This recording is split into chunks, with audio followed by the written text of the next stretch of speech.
Assalamualaikum warahmatullahi wabarakatuh.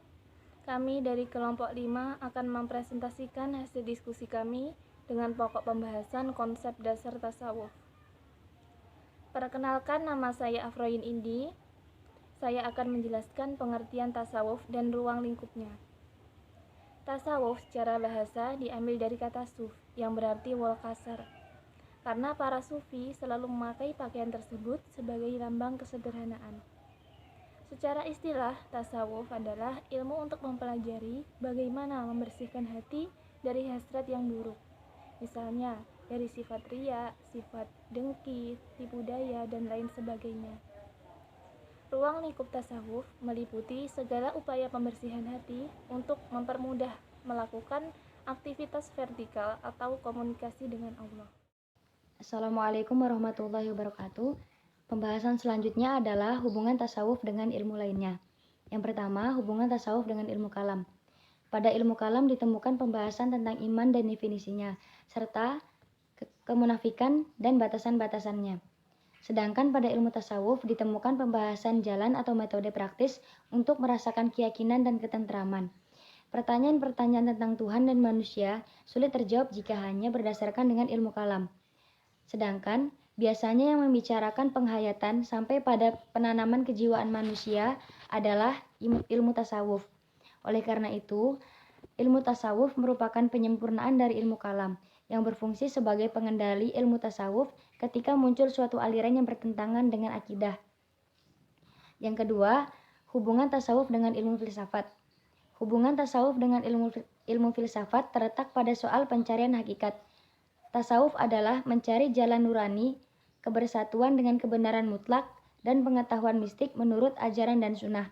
Sedangkan filsafat tidak dimaksudkan hanya filsafat peripatetik, tetapi seluruh madhab intelektual dalam kultur Islam yang telah berusaha mencapai pengetahuan mengenai sebab awal melalui daya intelek. Filsafat peripatetik di sini adalah aliran dalam filsafat Islam yang memiliki ciri khas dari berbagai sudut pandang. Filsafat peripatetik ini menggunakan kemampuan akal di dalam proses penalarannya. Filsafat ini pun yang sebenarnya masih satu ajaran dengan tasawuf falsafi.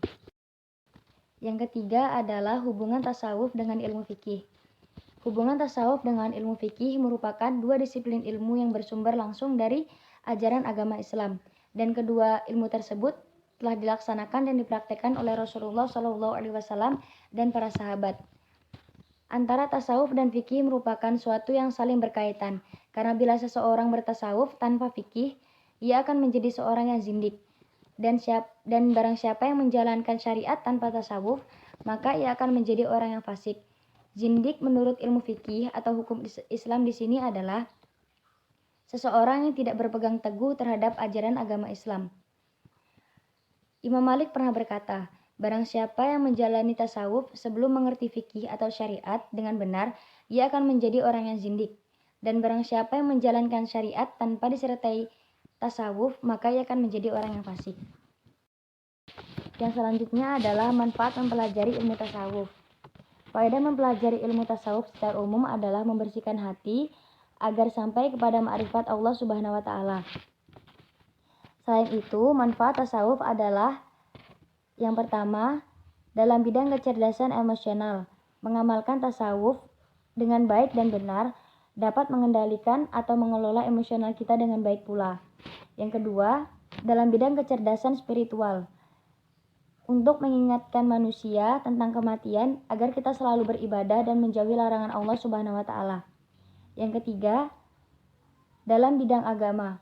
Untuk mengembangkan integrasi sosial dan kerukunan hidup dalam beragama serta berbangsa. Yang keempat, dalam bidang pendidikan. Tasawuf untuk mengembangkan kehidupan agama yang komprehensif dan utuh untuk mengembangkan masyarakat dan bangsa yang bersih, sehat, dan maju. Yang kelima, tasawuf dapat mempertinggi akhlak manusia. Manusia yang dapat mengamalkan ilmu tasawuf dengan baik akan selalu memiliki hati yang suci, bersih, dan dipenuhi dengan ajaran-ajaran Allah dan Rasulullah. Bismillahirrahmanirrahim. Assalamualaikum warahmatullahi wabarakatuh. Untuk pembahasan yang selanjutnya yaitu mengenai dalil Al-Quran dan hadis tentang tasawuf dan contoh perilaku tasawuf Rasulullah dan para sahabat. Nah, yang pertama yaitu dalil Al-Quran dan hadis tentang tasawuf.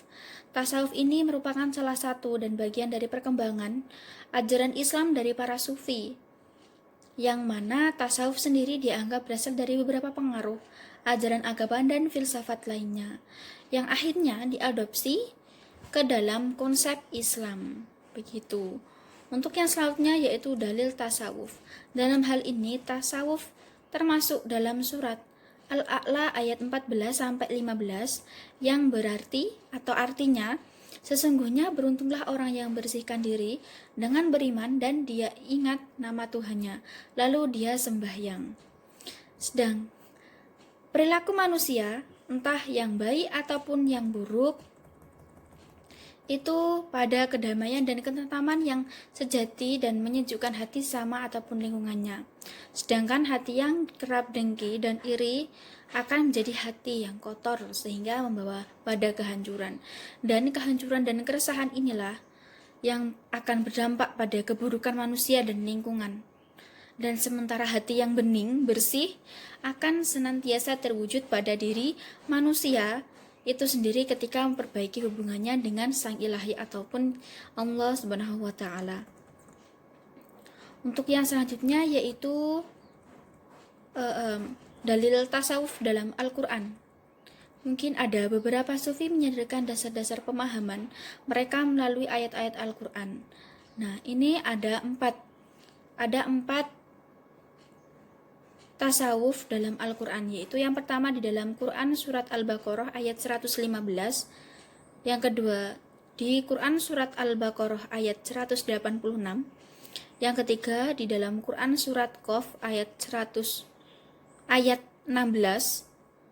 dan yang keempat yaitu Quran surat Al-Kahfi ayat 65. Mungkin bisa teman-teman nanti lihat di makalah kami. Nah, untuk yang selanjutnya yaitu contoh perilaku tasawuf Rasulullah dan para sahabat. Nah, ini dia salah satu contoh perilaku tasawuf yang bisa kita tiru, yang bisa kita teladani dari para sahabat Nabi. Yaitu ada dua di sini. Yang pertama yaitu dari Abu Bakar As-Siddiq.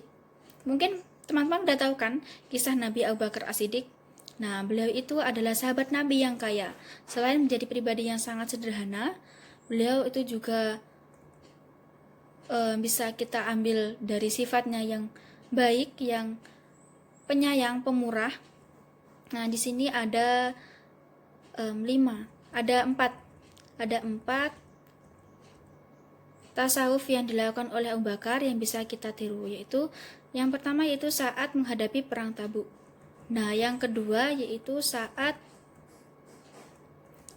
Abu Bakar dalam keadaan lapar, yaitu selama 6 hari dalam seminggu. Nah, yang ketiga yaitu selain direwatkan bahwa juga Abu Bakar hanya mempunyai sehelai pakaian. Nah, di sini kita bisa mengambil yang sisi baiknya dari beliau dengan cara kita menirunya. Nah, dan juga ada dari Utsman bin Affan yang termasuk salah satu sahabat yang selalu mendampingi dan menyertai perjuangan Rasulullah. Di sini ada 5 yang bisa kita jadikan panutan. Nah, yang pertama yaitu lembut dan pemalu yang disegani nabi dan malaikat. Yang kedua, selalu sungkan jika tidak menolong kaumnya yang kesulitan. Yang ketiga, selalu sungkan jika tidak menolong kaumnya yang kesulitan. Yang keempat, punya gagasan berlian membukukan Al-Quran menjadi mushaf pertama kali.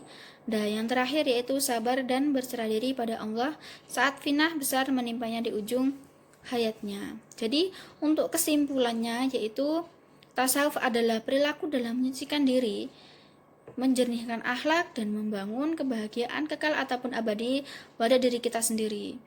Untuk yang kedua yaitu salah satu sahabat Nabi yang bisa kita teladani yaitu dari Utsman bin Affan dan juga Abu Bakar As-Siddiq. Seperti itu. Mungkin cuma itu yang bisa saya sampaikan. Kurang lebihnya saya mohon maaf. Akhirul kalam, wassalamualaikum warahmatullahi wabarakatuh.